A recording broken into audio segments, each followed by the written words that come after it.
రోజు రోజుకు మత్తు మాఫియా పెరిగిపోతుంది. పల్నాడు జిల్లా నర్సరావుపేటలో గంజాయి అమ్ముతున్న ఇద్దరు మహిళల్ని ఒక వ్యక్తిని పట్టుకున్న పోలీసులు తెలిపారు. అనంతరం వారి వద్ద నుండి 10 కిలోల గంజాయి, 62,000 నగదు, 3 సెల్ ఫోన్లు స్వాధీనం చేసుకున్నామన్నారు.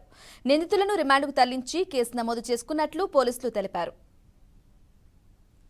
ఇన్ఫర్మేషన్ ప్రకారం ఒక పెద్ద గంజా అమ్మే ముఠాని పట్టుకోవడం జరిగింది. అందుట్లో మైలపోగు వెంకటేశ్వరి, తర్వాత గంజి సుబ్బారావు, వినుకొండ సుల్తాన్ బి అనే ముగ్గురు ఈ గంజాయి పట్టుకొని అమ్ముతున్న సమయంలో ఈ స్వర్గపురి రోడ్డు వద్ద ఒక 10 కేజీల గంజాని మా వాళ్ళు పట్టుకోవడం జరిగింది. అదేవిధంగా వాళ్ళని చెక్ చేస్తే 3 సెల్ ఫోన్లు, 62,000 రూపాయలు ఇది వైజాగ్ నుంచి తీసుకొచ్చి ఇక్కడ అమ్మటం ఉన్నట్టుగా కొంత ఇన్ఫర్మేషన్ ఉంది. దీంట్లో చాలా ఇంకా ఇన్వెస్టిగేషన్ చేసి ఇంకా చాలా మందిని పట్టుకోవాల్సి ఉంది. ప్రస్తుతం వీళ్ళని అరెస్ట్ చేసి వీళ్ళ దగ్గర ఇవన్నీ స్వాధీనం చేసుకొని మరి